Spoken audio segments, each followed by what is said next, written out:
Muy buenas tardes con todos ustedes. El día de la fecha nos corresponde justamente tratar sobre los temas en relación a lo que es la inhibición y la recusación. La inhibición y la recusación justamente no está contemplado en nuestro Código Procesal Penal en el artículo 53, del 53 no al 59. Y justamente trata sobre, como saben, en relación ¿no? a la forma en que justamente no debe de plantearse la inhibición o la recusación, cuáles son los requisitos justamente no para poder plantear ¿no? esa recusación contra un determinado magistrado, ¿no? Los trámites que se debe de continuar realmente, ¿no? Y la actuación del magistrado que justamente va a ser recusado, no, qué trámites es la que le correspondería realizar mientras no se resuelva justamente no con relación a su recusación en sí. Bien. Con relación justamente a estos temas, ¿no? La inhibición y la recusación, lo que se busca justamente no es el apartamiento del magistrado que incurre ¿no? Que en una de las causales que permitan dudar objetivamente de su imparcialidad, lo que le impediría ¿no? continuar conociendo del proceso y en consecuencia ser reemplazado por otro magistrado. Entonces son dos temas distintos que como se llama con relación justamente ¿no? a lo que es la inhibición y la recusación. Consecuentemente, cuando nosotros nos encontramos envueltos en un proceso penal, puede ser ¿no? en la calidad de imputado o querellante, ¿no? Debemos tener pendiente justamente ¿no? que nuestra situación jurídica depende totalmente ¿no? de la apreciación que realice el juez justamente ¿no? al concluir con toda esa tramitación. Entonces, como imputado y como querellante justamente ¿no? estamos atentos a lo que pudiera ocurrir realmente ¿no? dentro de esa investigación.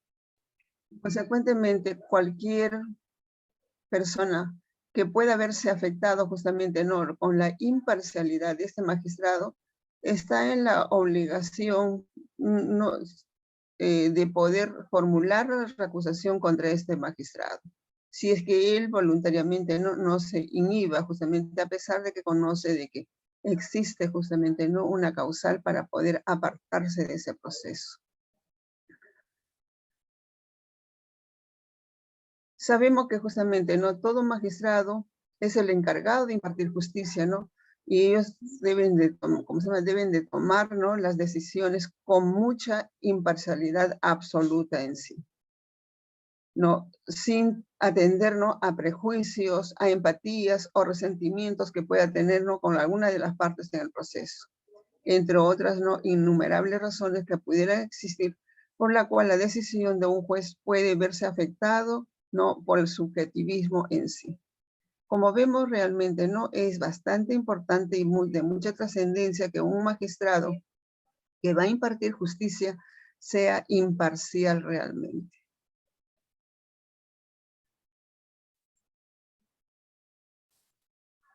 En el proceso penal, ¿no? Está en juego uno de los derechos fundamentales más apreciados ¿no? por el ser humano, que es la libertad. Es por ello que el legislador, a la hora de establecer justamente las disposiciones penales, ha tomado en cuenta ¿no? es justamente este aspecto y crean dos figuras jurídicas que han de garantizar ¿no? muchas decisiones justas en sí. Entonces, aquí estaríamos justamente ¿no? hablando con relación a lo que es la inhibición ¿no? y la recusación.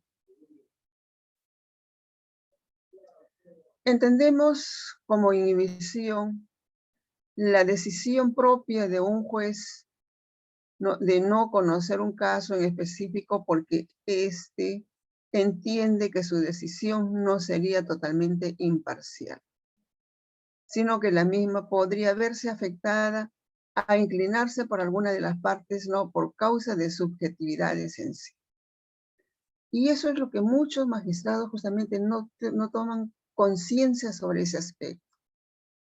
saben perfectamente, ¿no?, que no van a ser imparciales en el momento que van a ellos a tomar esa decisión, y existe alguna justificación para poderse inhibir justamente de ese proceso conforme lo señala nuestra misma norma procesal, consecuentemente no lo hace. Piensan que de repente pues no se van a percatarse de esa situación, como se llama especialmente, ¿no?, el imputado, el querellante o la defensa, ¿no?, de los mismos. Por otro lado, también tenemos la recusación, que es una figura jurídica en la cual no una o ambas partes que están envueltas justamente en el proceso entiende que la decisión del juez puede verse influenciada y no buscar una solución imparcial o subjetiva en sí. Entonces, consecuentemente, aquí cualquiera de las partes que se pueda verse perjudicada, afectada con la decisión que pueda tomar este magistrado, y él no se ha inhibido, entonces no queda otra alternativa que formular no la recusación.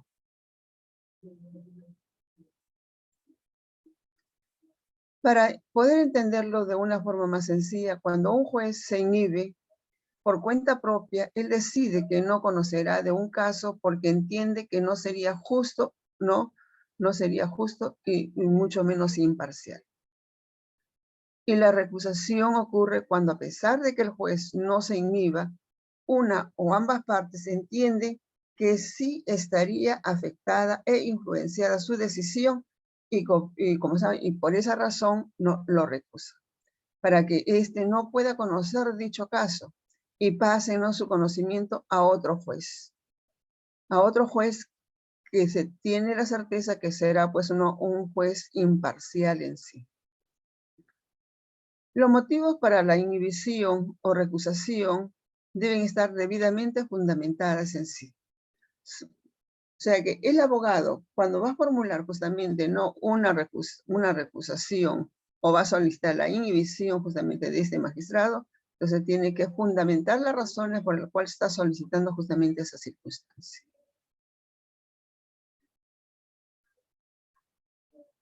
Asimismo también, cuando el magistrado se inhibe de no continuar conociendo de ese proceso, entonces este va a pasar justamente al llamado por ley.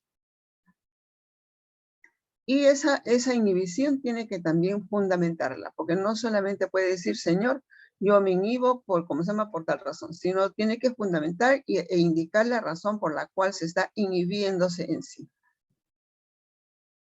Estos motivos que justamente para poder hacer efectiva esa inhibición o esa recusación, entonces lo vamos a encontrar justamente plasmado en el artículo 53 y 54 de nuestra norma adjetiva en sí. La diferencia que existe justamente en el procedimiento de inhibición y recusación, sabemos que la inhibición, conforme ya lo hemos estado señalando, esta se hará constar por medio de un acta que lo va a suscribir justamente el funcionario no inhibido. Es decir, el magistrado que se está inhibiendo se va a levantar un acta en el cual va a fundamentar las razones por las cuales se está apartándose justamente de ese proceso. Y la inhibición se diferencia también de la recusación, que mientras aquella es voluntaria, o sea que la inhibición es voluntaria,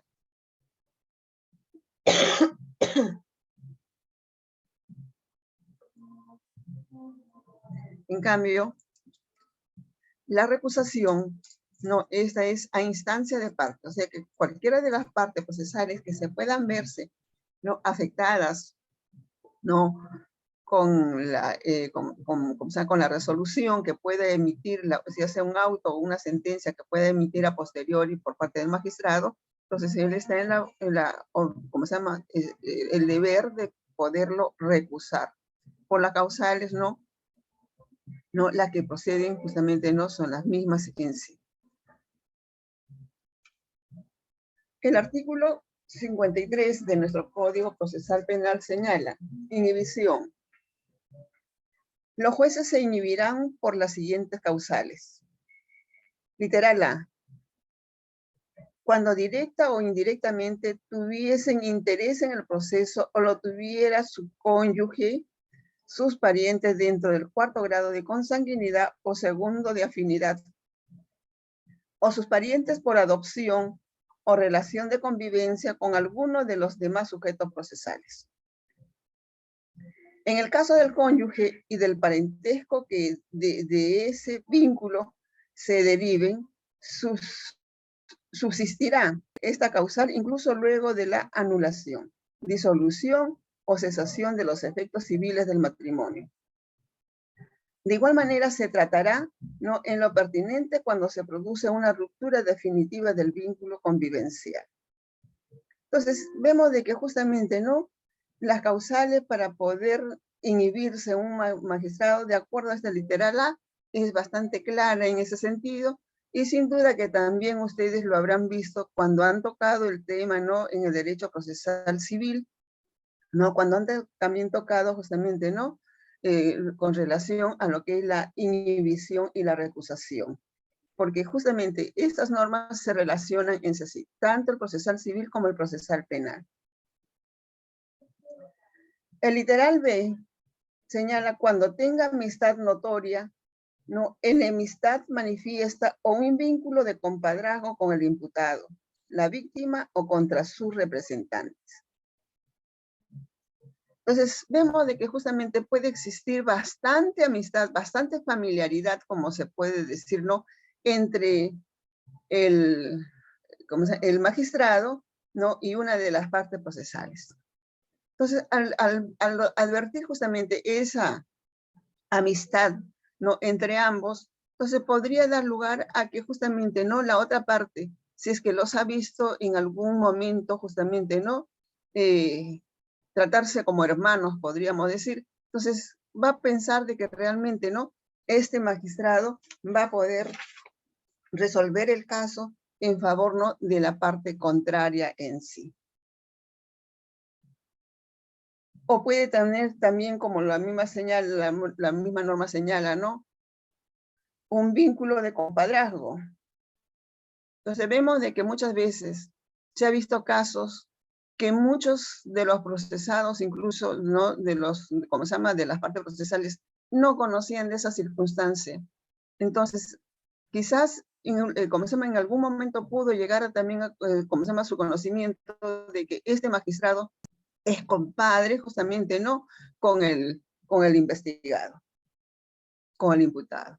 Consecuentemente, si existe ese compadrazgo, ¿no?, con él, entonces va a hacer todo lo posible para poderlo apoyar de alguna forma, justamente, ¿no?, a esta persona y no actuar, ¿no?, no tomar esa decisión de una forma que no podría afectar, o sea, que de una forma imparcial realmente. Que también puede existir, ¿no?, ese vínculo de compadrazgo también con la víctima o contra sus representantes justamente de ellos. Consecuentemente, si existe justamente esa causal de inhibición, ellos estarían en la obligación, ¿no?, de inhibirse realmente a efectos de que no se dude de su imparcialidad. El literal C nos habla cuando fueren acreedores o deudores del imputado, víctima o de tercero civil. En muchas ocasiones también se pudo advertir, ¿no?, de que llegado el momento, justamente este magistrado, por algunas circunstancias, no toma conocimiento de que una persona justamente, ¿no?, hace préstamos, porque muchas personas que se dedican justamente a esa actividad. Entonces, ha pedido en préstamo justamente, ¿no?, a esta persona una cantidad de X, una cantidad considerable.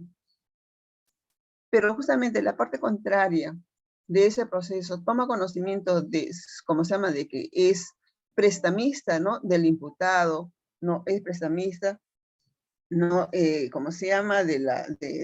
la víctima o del tercero civil responsable. Consecuentemente, también aquí estaría, ¿no?, inmerso dentro del tipo penal para poderse inhibir justamente de ese proceso ese magistrado.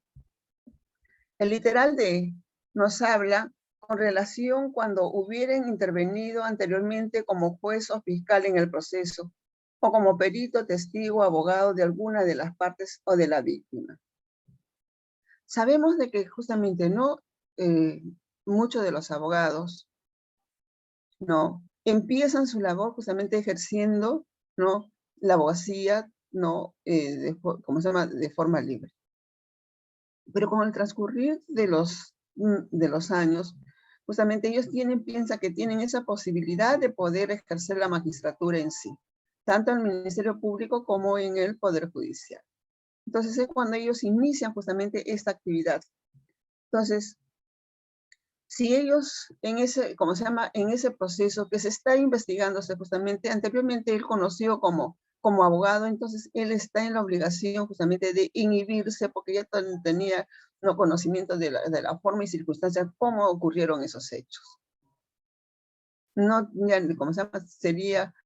sería imparcial al momento que tenga que tomar alguna decisión. De igual forma, también sabemos de que hay muchos de los contadores, de los peritos, ingenieros, médicos, que ejercen como segunda especialidad, la abogacía. Y como tal, justamente también ellos intervienen realmente en el proceso. Entonces, consecuentemente, al ser abogados y con el transcurrir de los años, entonces ellos también pueden postular justamente, para ser magistrados, tanto en el Poder Judicial como en el Ministerio Público. Entonces, si ellos han intervenido justamente como peritos en esos procesos, del cual podrían formar parte también, o sea, tomar conocimiento de ese proceso, porque no se llegó, a sentenciar. Entonces, ellos están en la obligación también de inhibirse, en ese proceso. El literal E señala cuando exista cualquier otra causa fundada en motivos graves que afecte su imparcialidad. Entonces podemos determinar que justamente también podría existir que entre este magistrado y la víctima podría existir alguna relación, que muchas veces ha ocurrido eso, donde los magistrados se han visto envueltos justamente en este tipo de relaciones con las víctimas en sí. Y las víctimas a veces sacan el provecho de esa circunstancia para que los pueda favorecer. Consecuentemente, pues estaríamos ante una imparcialidad porque se sabe que esta víctima va a poder sacar esa ventaja, sabiendo de que justamente el magistrado que va a resolver ha sido, por decir, su pareja en algún momento. Entonces vemos de que justamente de acuerdo a este artículo 53, los magistrados están en la obligación de inhibirse por cualquiera de las causales que en ellas se pueda se puedan verse afectados. Con relación al artículo 54, justamente aquí ya nos habla con relación, trata sobre los requisitos de la recusación. Señala, si el juez no se inhibe, puede ser recusado por las partes. La recusación se formulará por escrito bajo sanción de inadmisibilidad, siempre que la recusación se sustente en alguna de las causales señaladas en el artículo 53. Esté explicada con toda claridad la causal que invoca y se adjunte, si los tuviera los elementos de convicción pertinentes. También será inadmisible y se rechazará de plano por el propio juez de la causa la recusación que se interponga fuera del plazo legal. El inciso 2 señala, la recusación será interpuesta dentro de los 3 días de conocida la causal que se invoque. O sea que aquí, cualquiera de las partes procesales que quieren recusar justamente a un magistrado, luego de haber tomado conocimiento del mismo, solamente tienen 3 días para poder formular la recusación. Si se interpone fuera de ese plazo, lamentablemente no va a ser admitida la recusación. No obstante ello, dice, si con posterioridad al inicio de la audiencia el juez advierte por sí o por intermedio de las partes un hecho constitutivo de causal de inhibición, deberá declararse de oficio. Entonces, aquí vemos también que sí, justamente este magistrado quizás anteriormente no tuvo la oportunidad de poderse inhibir porque no advirtió alguna de esas causales. Y si durante justamente no ese lapso de tiempo, entonces advierte de que realmente no existe una causal de inhibición, deberá de hacerlo inmediatamente. O sea que apartarse del proceso, no sin necesidad de que exista esa recusación. Cuando se trata de procedimiento, el literal 3 dice, ¿no? Cuando se trata de procedimientos recursal, la recusación será interpuesta dentro del tercer día hábil del ingreso de la causa, no a esa instancia. Todas las causales, como se llama el inciso 4, dice, todas las causales de recusación deben ser alegadas al mismo tiempo. O sea que en el momento en que justamente las partes procesales van a interponer una recusación contra un magistrado, entonces si tiene conocimiento de 2 o más causales para poderlo recusar, al mismo tiempo no tiene que hacer mención de esas causales para poderlo recusar. O sea que no puede el día de hoy decir, señor, yo lo recuso por tal razón, ¿no? Y después de 3, 4, 5 días posteriormente, o 15 días, 20 días, entonces nuevamente vuelve a formular una nueva recusación haciendo mención, ¿no?, a otras causales.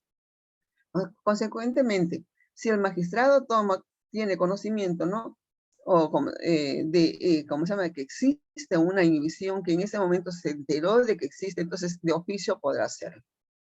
Entonces, cualquiera de las partes procesales pueden formular la recusación contra este magistrado.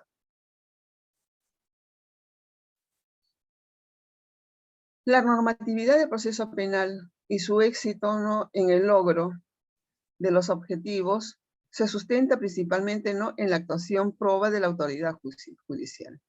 O sea que un juez debe ser probo realmente cuando él va a resolver un determinado caso. Entonces su independencia e imparcialidad, ¿no?, debe tomar en cuenta, ¿no?, al momento de que él va a formular, justamente va a decidir, ¿no?, y más que todo por el respeto a las normas del procedimiento judicial, que viene a ser, ¿no?, la rectitud y la honestidad de un juez, que es lo fundamental justamente, ¿no?, de que podemos advertir y observar que un juez sea pues recto y honesto al mismo tiempo. Sabemos que si un juez es recto y honesto, entonces todo el mundo justamente va a tomar conocimiento de ello. Entonces se sabe que es un magistrado, ¿no?, que no se, ¿cómo se llama?, que va a ser bastante difícil que se pueda parcializar en una determinada causa. Siempre será imparcial, porque va a defender, ¿no?, su independencia. Entonces, se ha visto de que muchas veces influyen en ello también, ¿no?, muchos de los magistrados, ¿no?, los superiores contra los inferiores en sí. Entonces, no se ve muchas veces la independencia que ellos tienen, ¿no?, en esos momentos, porque pueden influenciar, ¿no?, ¿cómo se llama?, en estos magistrados para que puedan resolver una determinada causa, ¿no?, en favor de una de las partes procesales. Martínez Rabe sostiene, ¿no?, que una de las mayores ambiciones en el campo judicial consiste, ¿no?, en que los funcionarios que han de juzgar gocen de completa independencia y además actúen con absoluta imparcialidad, eliminando toda causa que pueda inclinar aún inconscientemente, ¿no?, su decisión, a lo que se llama, ¿no?, la capacidad subjetiva. Entonces vemos también que este magistrado nos habla de forma clara, ¿no?, de que la mayor ambición, ¿no?, en el campo judicial es que estos funcionarios, o sea, que los jueces que van a tener, ¿no?, a su cargo la resolución, de estos procesos, ¿cómo se llama?, lo hagan, ¿no?, con bastante independencia y honestidad realmente. Y deben ser imparciales. Esto significa que desde el inicio o en el curso, ¿no?, de un proceso penal surgiera alguna circunstancia prevista en la ley procesal que hiciera dudarnos de la imparcialidad del juez que conoce del caso. Este debe apartarse del mismo, inhibiéndose o en su defecto las partes tendrán el derecho de pedir su separación mediante la recusación.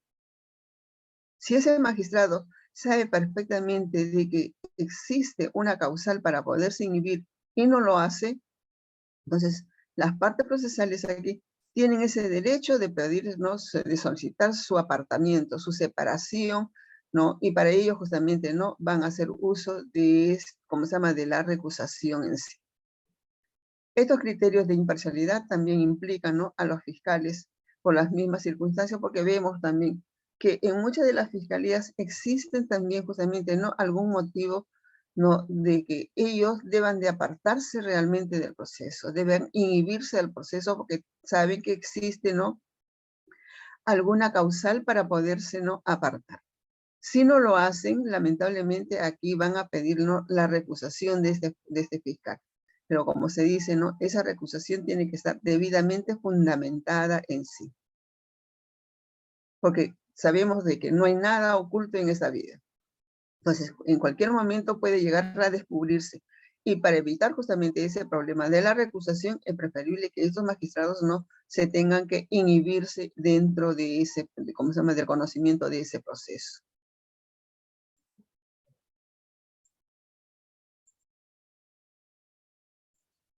Consecuentemente, la inhibición como la recusación constituyen institutos no procesales, que bajo los mismos presupuestos expresan la necesidad del apartamiento, ¿no?, o rechazo a la intervención, ¿no?, del órgano jurisdiccional o fiscal que conoce de un proceso por dudarse de su imparcialidad, ¿no?, en su actuación.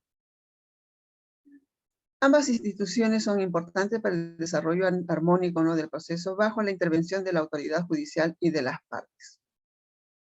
Es decir, aquí justamente, ¿no?, las partes procesales van a estar más atentos justamente, ¿no?, al desarrollo de este proceso. Y como tal, justamente también el abogado podrá advertir de que existe alguna, ¿no?, alguna causal de inhibición o de recusación contra estos magistrados. Porque saben perfectamente que al momento que ellos van a decidir, van a resolver sobre el conflicto justamente de ese proceso, ¿no? No van a ser, como se llama, imparciales, sino que se van a parcializar con alguna de las partes. Aquí podemos, ¿no?, esbozar una clasificación de las causas que dan lugar justamente, ¿no?, a la inhibición o la recusación. Podemos decir, ¿no?, que la relación existente entre la autoridad judicial y el hecho delictivo se ha sido, ¿no?, agraviado, afectado por el delito o ha sido testigo del mismo. Si este magistrado o este fiscal justamente fue testigo de ese hecho delictivo, en ese instante pudo advertir justamente que se estaba cometiéndose ese delito, este magistrado no va a poder justamente declarar, ¿no?, contra estas personas. Si es que él ha sido agraviado también por alguna circunstancia, ¿no?, en relación al delito, o ha sido afectado por este delito, tampoco no va a poder, ¿no?, como se llama, resolver sobre ese conflicto. Entonces, ahí está en la obligación, ¿no?, de inhibirse realmente, para evitar, ¿no?, de que a posteriori puedan recusarlo.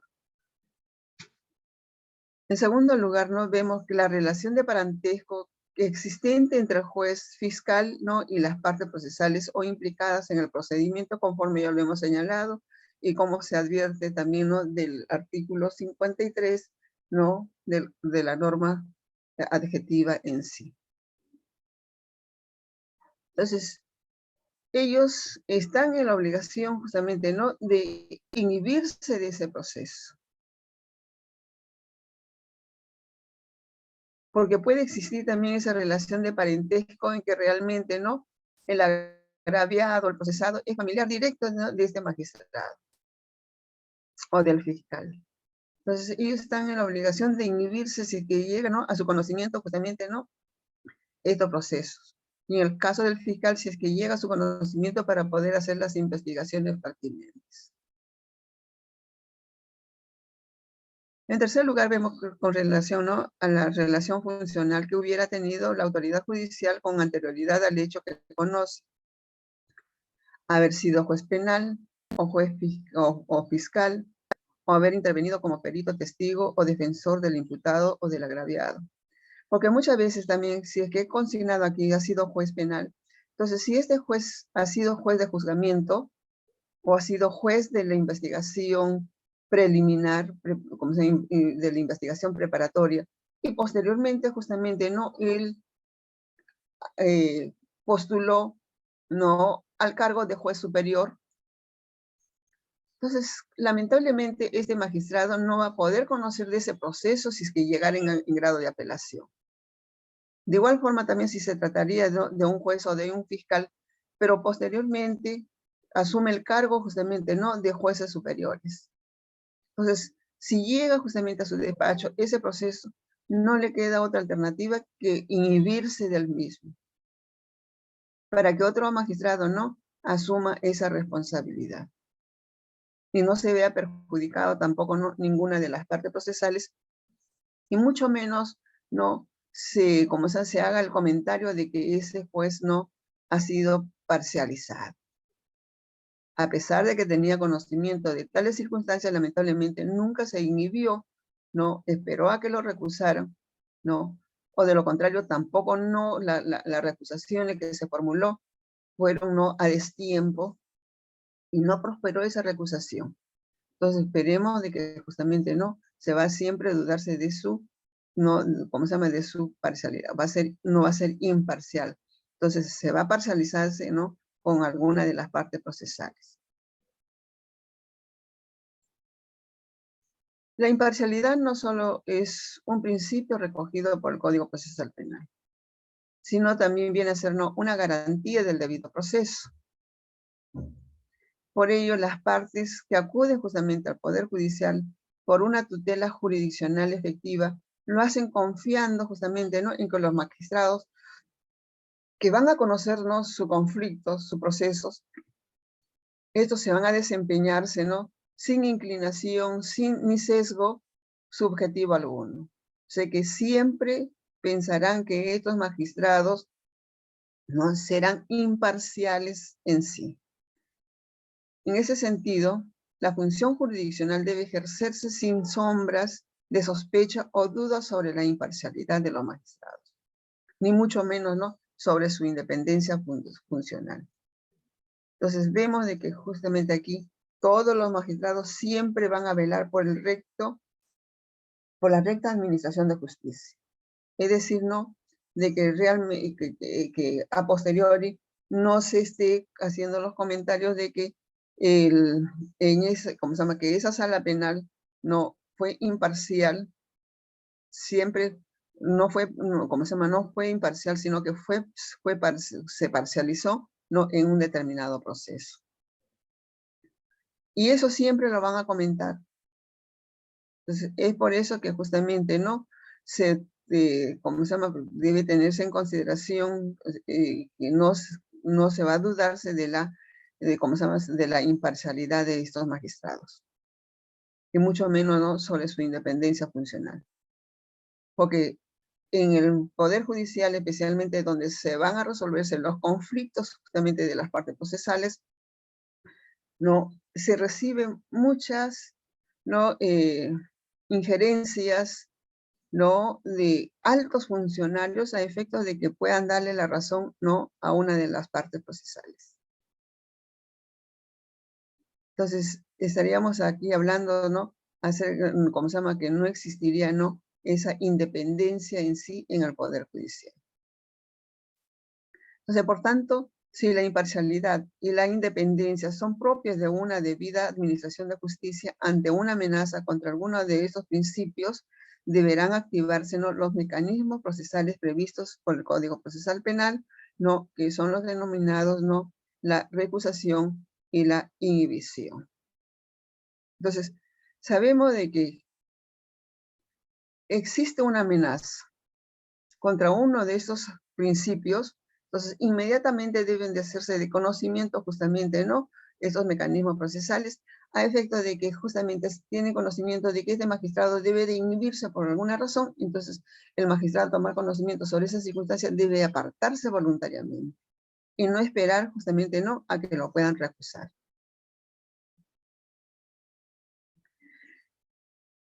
por decir, en mi caso, cuando yo laboraba, un ejemplo le estoy dando, cuando yo laboraba en el Poder Judicial, teníamos muchas denuncias justamente, ¿no?, que iban en grado de apelación a la sala penal.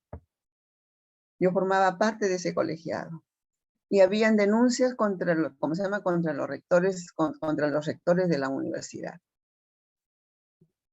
Entonces, al tomar yo conocimiento justamente de que existía ese proceso, que llegaba ese proceso, ¿no?, a la sala penal, entonces lo que yo hacía inmediatamente era inhibirme, porque yo era justamente, ¿no?, docente de la universidad, ¿no? Recibía justamente, ¿no?, un sueldo de la universidad.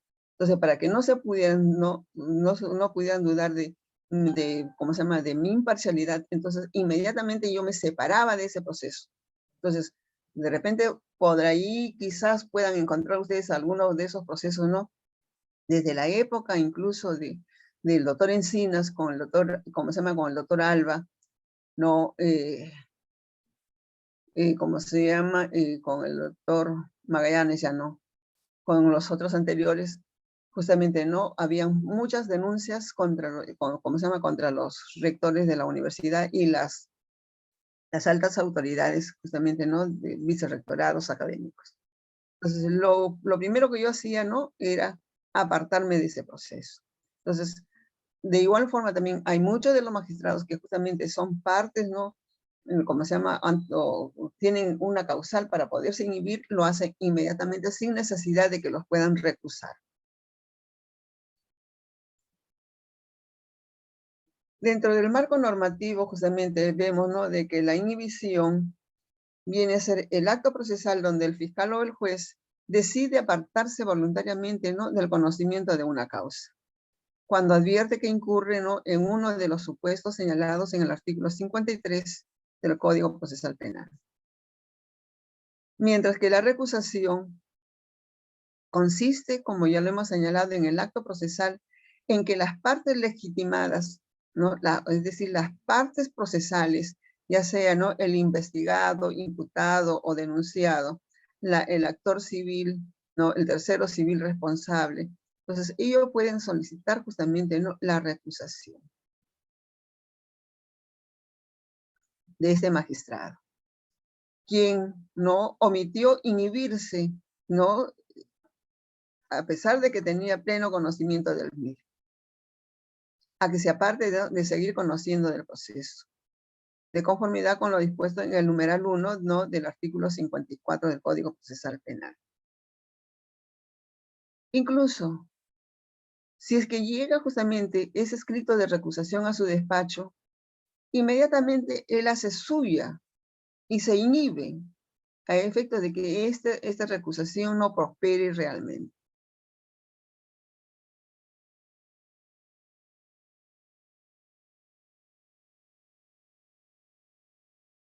Por otro lado, ¿no?, conforme lo señala nuestro mismo marco normativo, la inhibición puede declararse, ¿no?, de oficio, sin necesidad de que intervenga ninguna de las partes procesales. En cambio, la recusación siempre se dará, ¿no?, a pedido de parte. Lo tendrá que solicitar por escrito, conforme ya lo hemos señalado, dentro del tercero día de conocido justamente esa causal de recusación. No obstante, ¿no?, ambas acciones procesales, tanto la inhibición como la recusación, pretenden, ¿no?, apartar al magistrado cuando sobreviniere, ¿no?, un motivo fundado que afecte su imparcialidad. Por ello, comparten, ¿no?, las mismas causales para su configuración en sí, tanto la inhibición como la recusación. En la recusación, ¿no?, ya lo hemos visto conforme lo señala, ¿no?, el numeral 1, ¿no?, del artículo 54 del Código Procesal Penal. Entonces, como ya hemos visto, la inhibición que está tipificada en el artículo 54 del Código Procesal Penal, ¿no?, viene a ser también la abstención, ¿no?, que es una institución jurídica cuya finalidad es que ante cualquiera de las causales debidamente establecidas en nuestro ordenamiento jurídico, conforme ya lo hemos dado lectura al artículo 53, ¿no?, el juez o fiscal que conoce de una determinada causa se aparte voluntariamente, ¿no?, de seguir conociendo ese proceso. debido, ¿no?, a que dichas causales cuestionan en sí su imparcialidad, la que podría conllevar, ¿no?, a un entorpecimiento del proceso, ya sea de manera inconsciente o consciente, pues lo ideal será, ¿no?, que durante todo el proceso o al momento de resolver o dictar su fallo, el magistrado no se encuentre contaminado. Ya sea debe de gozar, ¿no?, de absoluta independencia. Cuando hablamos de que no se encuentre contaminado, justamente no es en relación, por decir, como el ejemplo que les di, que un magistrado que conoce en primera instancia justamente de un proceso y posteriormente tuvo la suerte de postular justamente, ¿no?, al CNM, al Consejo Nacional de la Magistratura, ¿no?, o actualmente es la Junta Nacional de Magistrados, ¿no? Entonces tiene la suerte tiene todos los requisitos para poder postular y ganar justamente esa plaza como juez superior o vocal superior. Entonces, este magistrado, si es que llega a su despacho justamente ese proceso que él conoció como juez de la investigación preparatoria o como juez de juzgamiento, entonces no va a poder conocer porque ya se encuentra contaminado en sí, ya está contaminado. Es por eso que justamente, ¿no?, el juez de investigación preparatoria ya no es juez de juzgamiento actualmente, porque ya ese magistrado no se encuentra ya contaminado en sí. Y es por eso que justamente se señala, ¿no?, de que todo magistrado debe de gozar, ¿no?, de absoluta independencia en sí. Dicha abstención se debe presentar, ¿no?, por escrito, tan pronto se advierta, ¿no?, que se encuentre inmerso en una de las causales establecidas, ¿no?, en el Código Procesal Penal.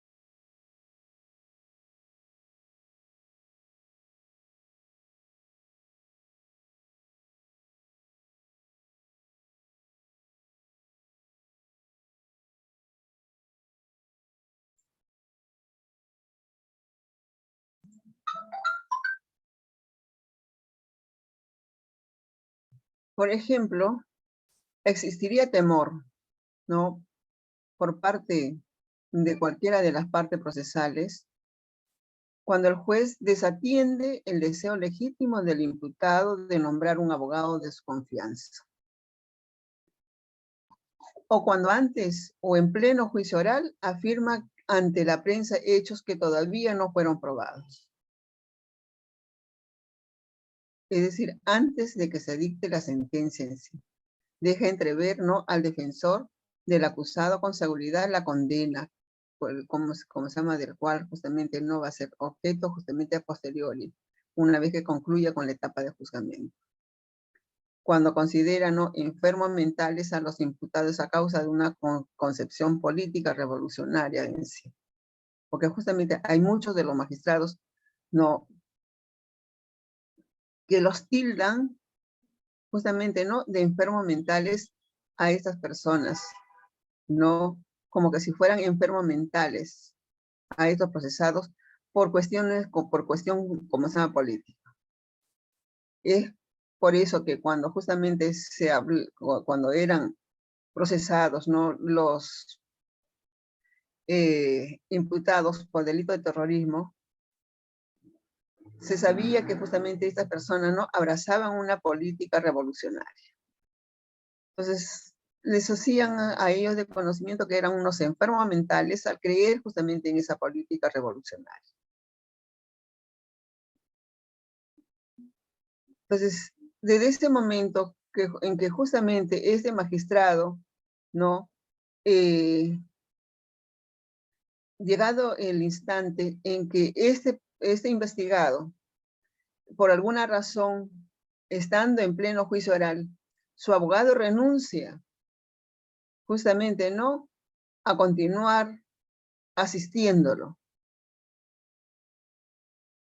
O caso contrario, ese procesado sabe perfectamente que su abogado, ¿no?, está parcializado con la otra parte.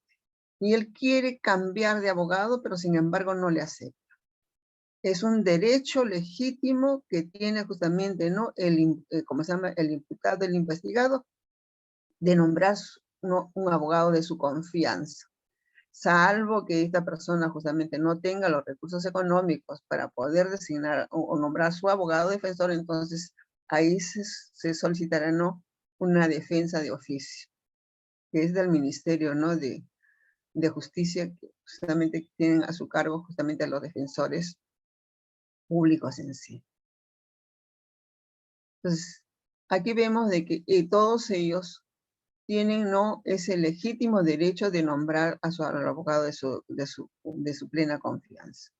O de lo contrario, esperar que se le designe otro abogado si es que él duda ¿cómo se llama?, de su imparcialidad de su abogado, porque sabe, ¿no?, que tiene cierta conexión con, ¿cómo se llama?, con la parte contraria. El temor, ¿no?, de la imparcialidad del juez también puede darse, ¿no?, a favor del imputado. Por ejemplo, ¿no?, si es un investigado que se encuentra, ¿no?, gozando de libertad, pero sin embargo, ¿no?, fuera del juicio, lo ven, ¿no?, ¿cómo se llama?, con el acusado, la parte agraviada ve, ¿cómo se llama?, al acusado, al imputado, que existen, ¿no?, esas relaciones frecuentes ¿cómo se llama?, con ese magistrado. O que justamente, ¿no?, también se citan y van, ¿no?, a un campo deportivo y juegan juntos también. O se van a comer juntos también. Entonces ahí ya se estaría ya dudándose justamente de la imparcialidad porque existe, ¿no?, esa relación, ¿no?, esa amistad entre ambos, tanto ¿cómo se llama?, en el imputado, conjuntamente, ¿no?, con ese magistrado. Entonces, pero para ello justamente, ¿no?, la parte la parte procesal que lo va a recusar justamente no tiene que llevar las evidencias, las pruebas, porque no solamente tendrían que decir como saben, yo los vi, sino que tienen que acreditar de alguna forma justamente, ¿no?, cómo es que existe esa amistad entre el magistrado, ¿no?, y cualquiera de las partes procesales a quien justamente se le pueda perjudicar porque sabe que este magistrado no va a ser imparcial, sino se va a parcializar en favor de la otra persona. César San Martín Castro nos dice, ¿no?, es un deber de los magistrados de apartarse voluntariamente del conocimiento de un proceso cuando se percata que se encuentra incurso en una causal de separación regulada por la ley. Como todos ustedes tienen pleno conocimiento, pues justamente, ¿no?, César San Martín Castro ha sido un magistrado superior y, como se llama posteriormente, ha sido magistrado supremo. Y automáticamente, él, como se llama, cuando ha escrito sus libros, señala, pues justamente con relación a este hecho, ¿no?, que es un deber de los magistrados de apartarse voluntariamente del conocimiento de un proceso cuando se percata que se encuentra incurso en una causal de separación regulada por la ley. Es decir, si es que el magistrado justamente es consciente y no está de por medio también justamente, ¿no?, la independencia, ¿no?, del Poder Judicial. Entonces, y él sabe perfectamente que existe, ¿no?, ese deber de poderse apartar porque existe una causal para poderse inhibir, debe hacerlo inmediatamente. Y no esperar justamente, ¿no?, a que lo puedan recusar.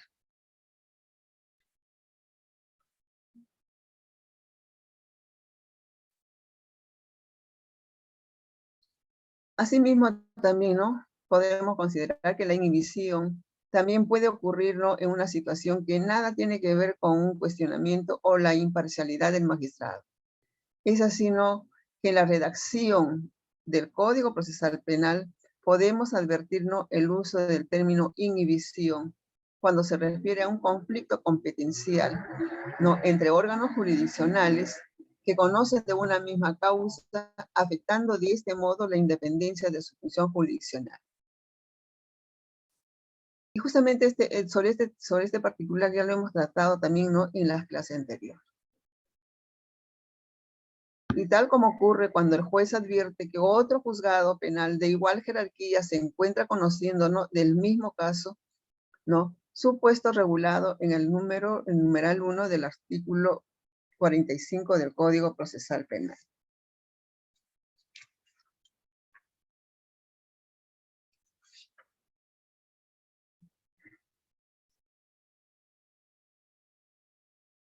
Inhibición del juez. Artículo 45, literal 1.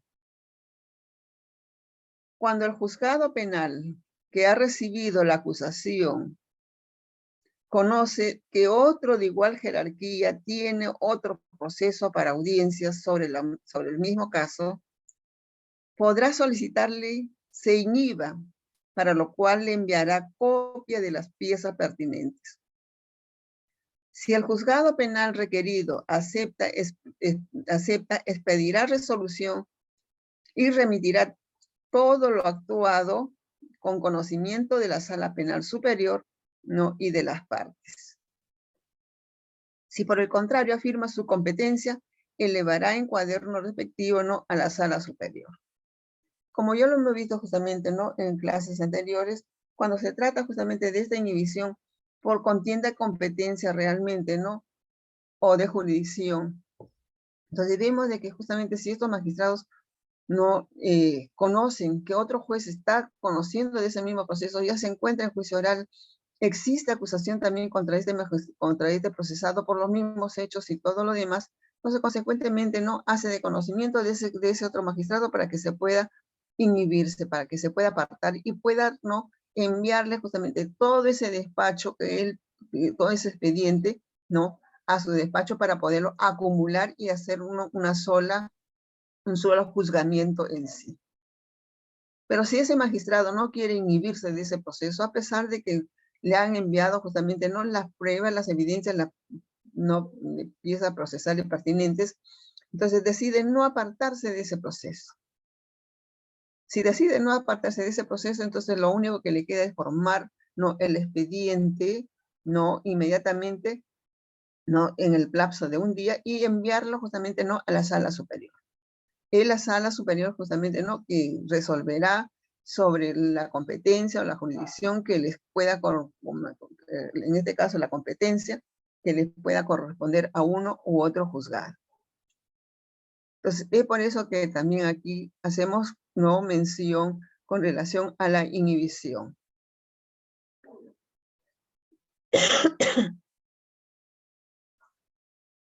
De igual modo, ¿no?, cuando el juez advierte que su superior jerárquico se encuentra conociendo del mismo hecho punible o viceversa, supuesto desarrollado, ¿no?, en el artículo 44 del Código Procesal Penal. Entonces, justamente, ¿no?, el artículo 44 del Código Procesal Penal, ¿no?, es con relación a la consulta del juez. Literal 1 dice, cuando el juez tome conocimiento que su superior jerárquico conoce el mismo hecho punible o uno conexo, consultará mediante oficio si debe remitirle lo actuado. Entonces aquí el juez justamente al tomar conocimiento sobre ese particular, inmediatamente le hace conocimiento del superior y le dice, señor, les puedo enviar estos documentos porque se trata de como se llama, del mismo caso. El literal 2 dice, cuando el superior tenga conocimiento de que ante un juez inferior en grado se sigue un proceso que le corresponde, ya sea por razón de delito o delitos conexos, pedirá de oficio o a petición de la parte le remita lo actuado. O sea que sería todo lo inverso, ¿no?, a lo que señala el inciso primero. Entonces, vemos de que justamente, ¿no?, de alguna forma, estos artículos se relacionan en sí.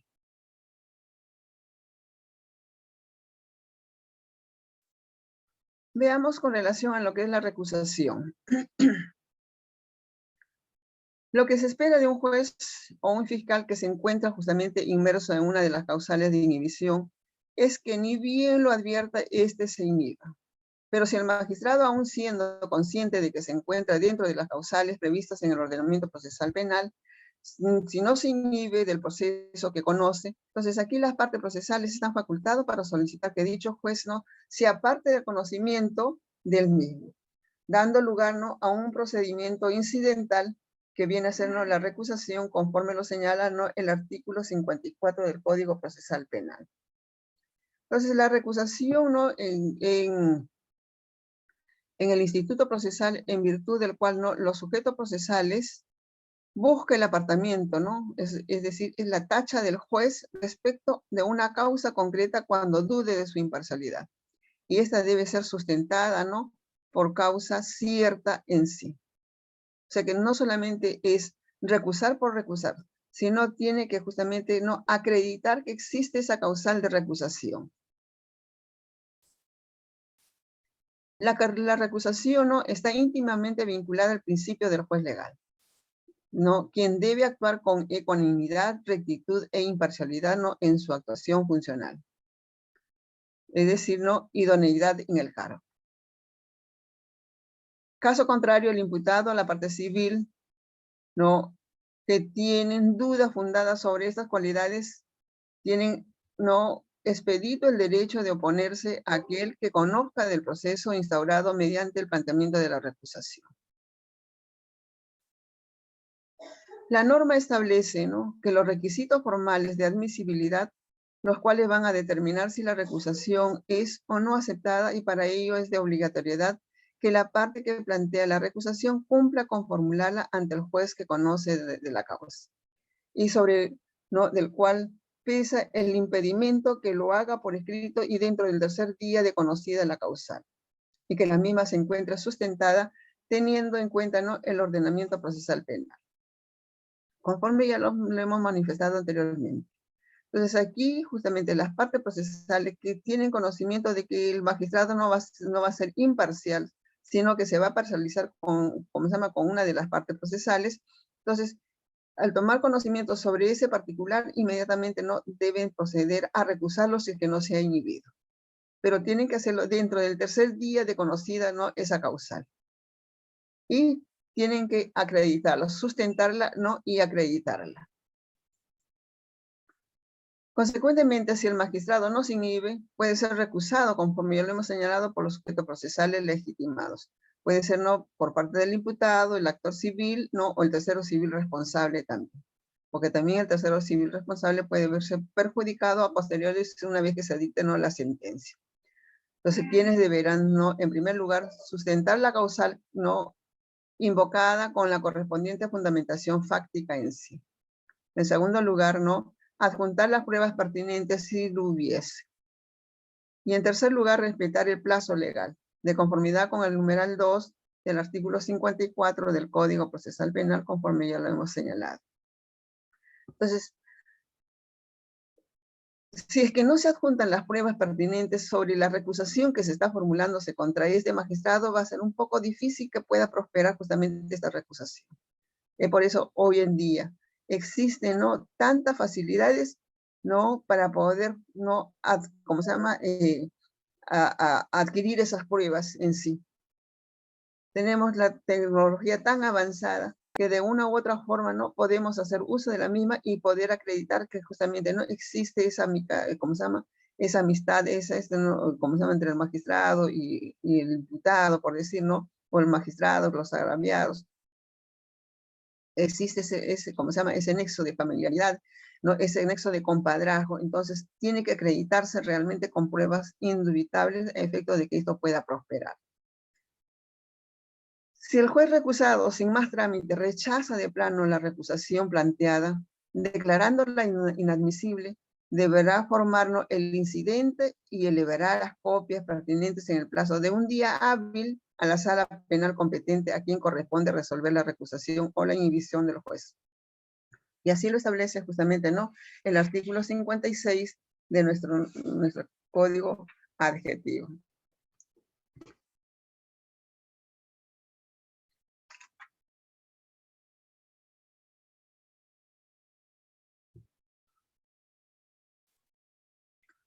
Los trámites especiales que justamente se deben de realizar, ¿no? Para poder tramitar justamente, ¿no? Esta inhibición o la recusación. Cuando esta inhibición o recusación ocurre en contra de un órgano colegiado, podrán aplicarse todos los artículos citados, ¿no? Hasta el momento en que hemos señalado. Sin embargo, al momento de decidir la cuestión, le corresponderá ello, ¿no? Al mismo órgano colegiado, esta vez integrado, ¿no? Por otro miembro distinto al magistrado cuestionado. Es decir, si se trata de una sala, ¿no? O de un juzgado colegiado, y uno de los magistrados justamente no debe apartarse y no lo hizo, entonces lo recusan a él. Si es que se declara fundada esa recusación, entonces va a tener que ser reemplazado por otro magistrado. Caso contrario, no, lo elevarán a la sala penal superior para los efectos de que puedan resolver sobre esa recusación, o sea, sobre esa inhibición. Si la inhibición o la recusación se plantea en contra de todos los miembros del órgano colegiado, el procedimiento deberá ceñirse, ¿no? A lo establecido en el artículo 57 del Código Procesal Penal. Entonces, aquí nos hablas justamente, ¿no? Sobre los trámites especiales. Cuando se trata de miembros de órganos jurisdiccionales colegiados, se seguirá el mismo procedimiento previsto en los artículos anteriores, pero corresponderá decidir al mismo órgano colegiado integrado por otro magistrado. Contra lo decidido no procede ningún recurso. Si la recusación es contra todos los integrantes del órgano judicial colegial, lo conocerá de la misma el órgano jurisdiccional llamado por ley. Es decir, si es que en ese distrito judicial no existe otro órgano colegiado, entonces ellos serán los llamados a conocer de esa causa. Si en ese distrito judicial, ¿no? O en esa provincia ya no existe otro órgano colegiado para que pueda conocer de esto, entonces se llamará justamente, ¿no? Al órgano colegiado más cercano, ¿no? A esa provincia.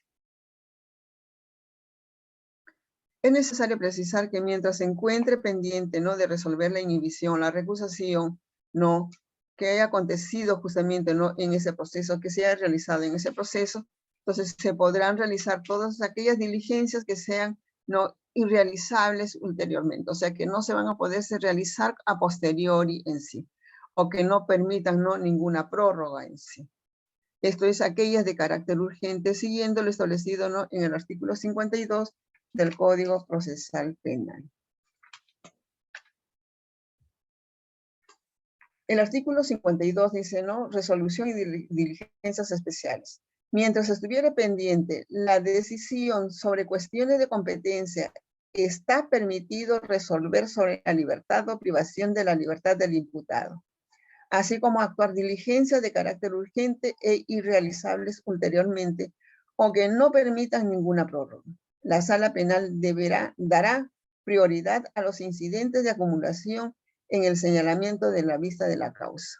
Entonces, consecuentemente, estas diligencias no se pueden postergar en sí. O sea que ese juez, quien justamente contra quien se encuentra pendiente de resolverse justamente no esa recusación o esa inhibición que no fue aceptada anteriormente, entonces podrán, ¿no? Ellos realizar justamente, ¿no? Estas diligencias que no van a ser, no van a poderse realizar, ¿no? Posteriormente en sí. Por decir, si está pendiente de justamente de que los peritos, ¿cómo se llaman? Los peritos hagan entrega justamente de sus informes periciales, entonces el fiscal aquí o el juez podrán requerir justamente, ¿no? A estos peritos a efectos de que hagan entrega de los mismos. Se va a tener que realizar justamente una investigación, ¿cómo se llama? Se va a tener que realizarse una inspección judicial. Entonces, esa inspección judicial no va a poderse posponer. Entonces, tiene que realizarlo no el magistrado.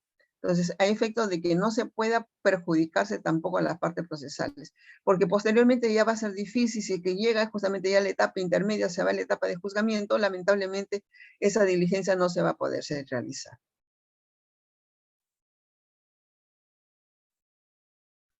Finalmente, producida la inhibición o la recusación, el inhibido o recusado deberá no ser reemplazado de acuerdo a la normatividad vigente del distrito judicial al que pertenece.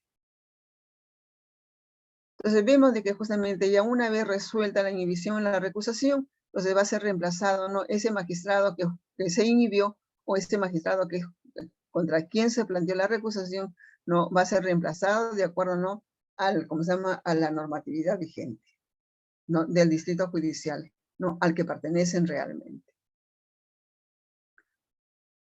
Sobre las consecuencias procesales que debemos de tomar en cuenta, ¿no?, es necesario señalar que al dudarse justamente de la imparcialidad del juez, y en tanto se resuelva el incidente, ¿no?, de recusación o inhibición, el magistrado está limitado en sus funciones, más o suspendido en la totalidad de las mismas, y solo podrá actuar diligencias que por ser de urgencia ameritan, ¿no?, su actuación tal como lo prevé el artículo 59 del Código Procesal Penal, como son, ¿no?, resolver sobre la libertad o la privación, ¿no?, de la, de la libertad de del imputado. Si esta persona justamente solicitó, ¿no?, su libertad provisional, entonces, y está el juez facultado para poder resolver esa libertad a pesar de que justamente se le ha recusado. O si es que el fiscal solicita justamente, ¿no?, la privación de la libertad, o se le revoque la condicionalidad de la, se le revoque, ¿no?, esa libertad provisional que se le otorgó a esta persona por haber incumplido las reglas de conducta, entonces el magistrado está en la obligación de resolver justamente sobre ese particular.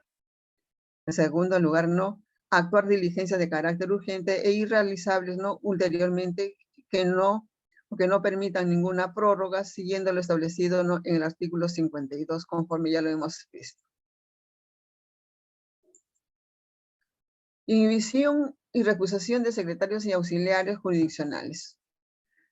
Si bien es cierto que solamente se debe de plantearse también las inhibiciones, que deben, ¿no?, plantearse las inhibiciones y las recusaciones, ¿no?, por parte de los magistrados, también existe, ¿no?, la inhibición y la recusación de secretarios y auxiliares jurisdiccionales, conforme lo señala, ¿no?, el artículo 58 del Código Procesal Penal.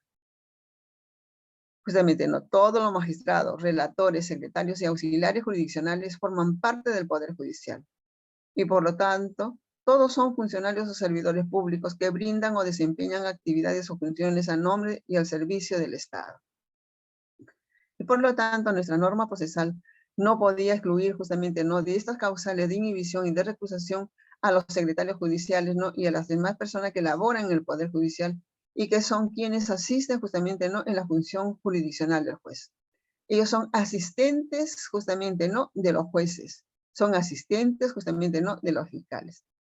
Entonces, y más que todo, ¿no?, es en relación a los jueces, porque si son secretarios judiciales, hay ese nexo justamente, ¿no?, entre el magistrado, ¿no?, y el secretario. El secretario, ¿por qué? Porque justamente está atento a todos los actos que se tengan que realizar dentro de ese proceso, del cual justamente da cuenta, ¿no?, al juez. Entonces, si se sabe que justamente este secretario o este relator o este auxiliar jurisdiccional, entonces forman parte justamente de ese juzgado o de esa sala y saben perfectamente que por alguna razón puede no solicitar al magistrado a que, que pueda intervenir, ¿no?, en favor de su familia o de su amistad, ¿no? Entonces, consecuentemente, no, ellos, si son realmente personas honestas, entonces podrán inhibirse realmente. Caso contrario, entonces estaría, ¿no?, recusándosele, ¿no?, por las mismas causales, ¿no?, que se aplican justamente, ¿no?, a los magistrados. Entonces, el artículo 58 del Código Procesal Penal establece, ¿no?, la aplicación a dichos funcionarios o servidores, ¿no?, aplicándoles, dice, ¿no?, las mismas reglas que a los magistrados. En este caso, es el mismo órgano judicial quien decidirá inmediatamente, ¿no?, reemplazándolo durante ese trámite, ¿no?, por el llamado por ley. Entonces, si se trata de un secretario judicial que existe, ¿no?, un impedimento o lo han recusado, es el mismo juez el que tendrá que resolver inmediatamente esa recusación con relación a ese secretario, ¿no?, o a ese relator o a ese auxiliar que pueda haber y puede tener alguna influencia, ¿no?, dentro del mismo órgano jurisdiccional, dentro de esa, y que tenga que que ver, ¿no?, con la función jurisdiccional. Entonces, en tal contexto, además de regir las mismas reglas sobre la interposición y trámite en contra de los magistrados, también deberá tenerse, ¿no?, en cuenta lo correspondiente sobre el plazo legal. Todo ello, ¿no?, está plasmado justamente en el artículo 58 de nuestro Código Procesal Penal.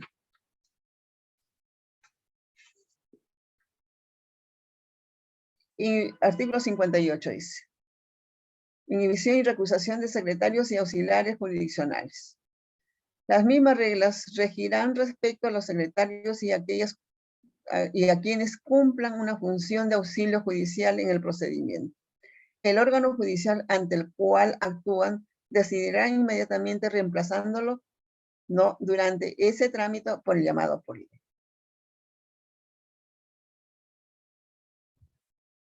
Porque justamente los secretarios y auxiliares jurisdiccionales, ¿no?, es prácticamente un nexo entre el juez, ¿no?, y ellos.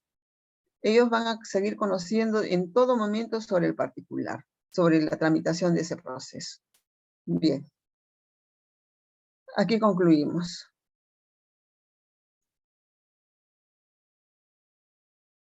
¿Alguna pregunta?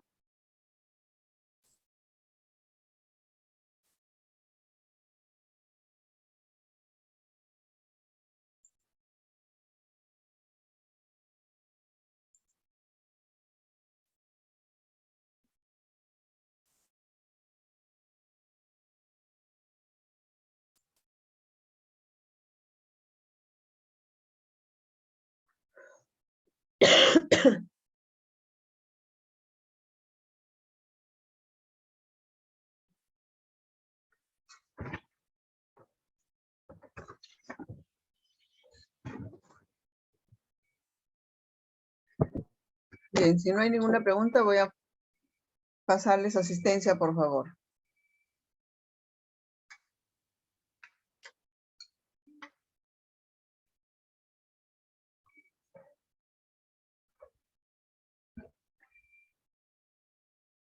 Abrigo Tango. Presente, doctora. Gracias. Alvarado Camargo y Erika. Presente, doctora. Buenas noches. Buenas noches. Andía Muñoz Marlene. Presente, doctora. Buenas noches. Gracias. Ángeles García Fiorella. Presente, doctora. Buenas noches. Gracias. Anicama Razo Gianfranco. Presente, doctora. Buenas noches. Gracias. Cabrera Gavilán Hilary. Hilary. Buenas noches, doctora, presente. Gracias. Carmona Flores Ribet. Ribet Carmona Flores.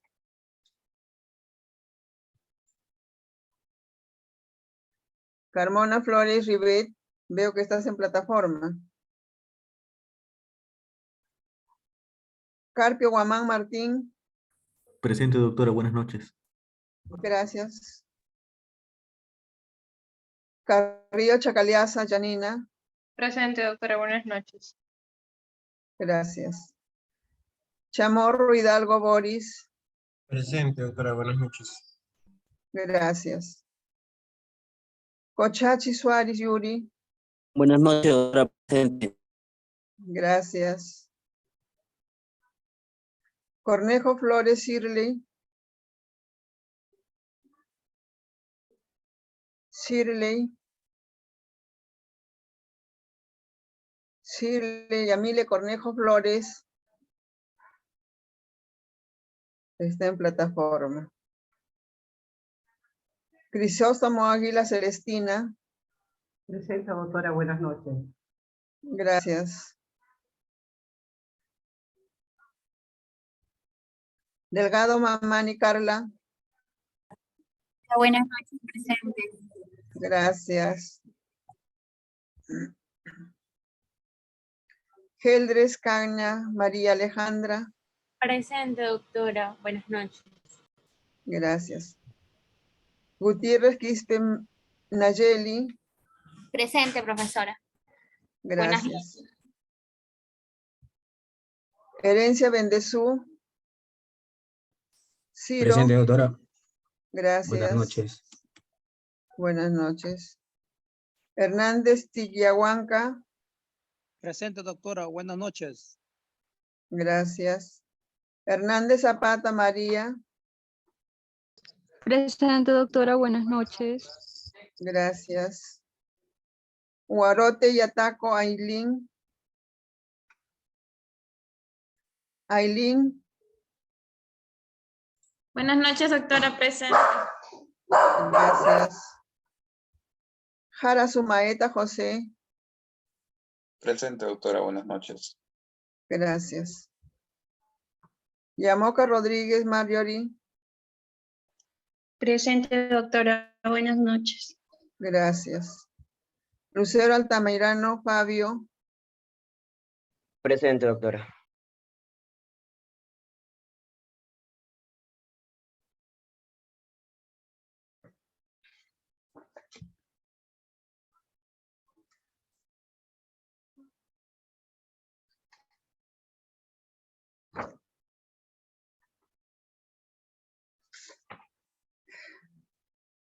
Fabio, quería hacerte mención. No tienes ninguna, ¿cómo se llama? No has hecho ningún comentario de las lecturas que se te ha dejado. Que se les ha dejado a tu grupo. Tú formas parte del grupo número 5.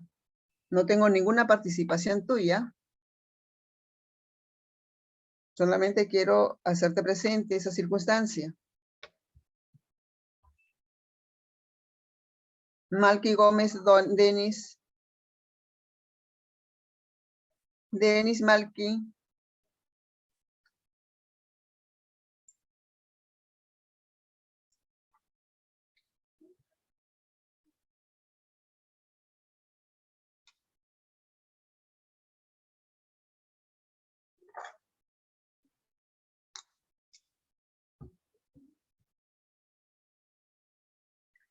Ochoa Huarcaya Rocío. Presente, doctora. Buenas noches. Gracias. Oreferia Rudy. Presente, doctora. Buenas noches. Gracias. Ormeño Gutiérrez Claudia. Buenas noches, doctora. Presente. Gracias. Becero Ramos Eric. Eric.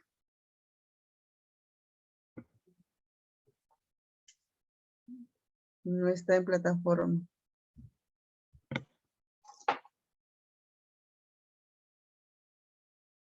Pillaca Quintanilla Diana. Presente, profesora. Buenas noches. Gracias. Quispe Díaz Alexander. Presente, doctora. Buenas noches. Gracias. Quispe Díaz Kennedy. Buenas noches, doctora. Presente. Gracias. Quispe Zairitupa Comar.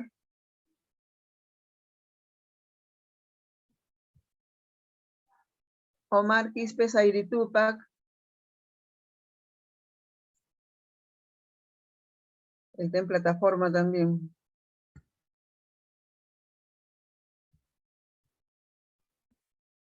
Ricaldi Mandujano, Daniela. Daniela. Daniela. Presente, está escrito en el chat. Roja Valdión Nereida. Buenas noches, doctora. Presente. Gracias.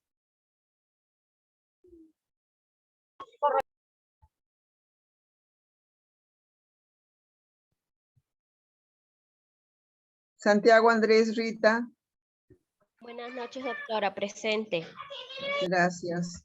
Suina Ivonne. Shirley. Presente, doctora. Buenas noches. Gracias. Rubí Toro Lengua. Presente, doctora. Buenas noches. Gracias. Catherine Vilca Pizango. Catherine, Presente, doctora. Buenas noches. gracias. Vilcatoma Pedraza, Paola. Paola.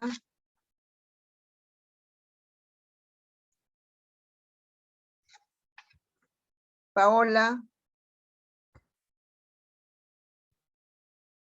Está en plataforma. Vilca Sanabria, Wilca, Moisés.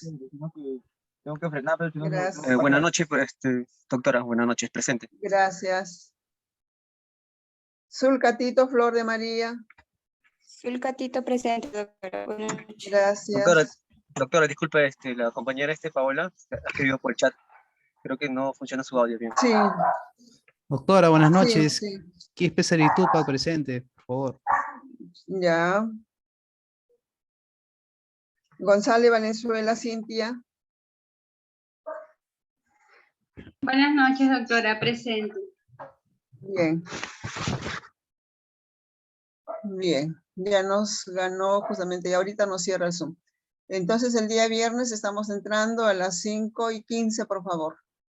Vamos a hacer todo lo posible para... Bueno, voy a coordinar con el delegado sobre comenzar a hacer el particular. Sabemos que es víspera de la Navidad. Ya coordino con el delegado y ya se les comunicará a ustedes. De todas maneras, ese día vamos a entrar, como se llama, a clases también, porque tenemos un poco de práctica que estamos retrasados, por lo menos cumplir con, como se llama, con ello. Y la asistencia más que todo. Profesora, disculpe Sí. el atrevimiento, una consulta. ¿No podríamos reprogramar esa clase? Es que, como usted acaba de señalar, son vísperas de Navidad y creo que todos queremos pasar en familia y sobre todo teniendo en cuenta la pandemia, nos afecta bastante a todos. Y al menos que sea un momento de alegría, de compartir, y yo creo que así como nosotros, usted también, Sí, doctora. ustedes también ustedes también tienen conocimiento de que ya la próxima semana también ya estamos en parciales. Ya sin duda que ya les han hecho llegar a ustedes también al delegado, ya les ha hecho llegar, ¿no?, el cronograma justamente de los parciales. Entonces, Sí, vamos a hagan un poco de esfuerzo justamente, ¿no?, para poder ingresar ese día. Yo voy a coordinar con el delegado, por favor. Ya, doctora, muchas gracias. Bien, ya, buenas noches. Y síganse cuidando. Nos vemos el día viernes. Permiso, doctora. La llamo. Ya, Gracias, doctora. ya, hasta luego, Claudia.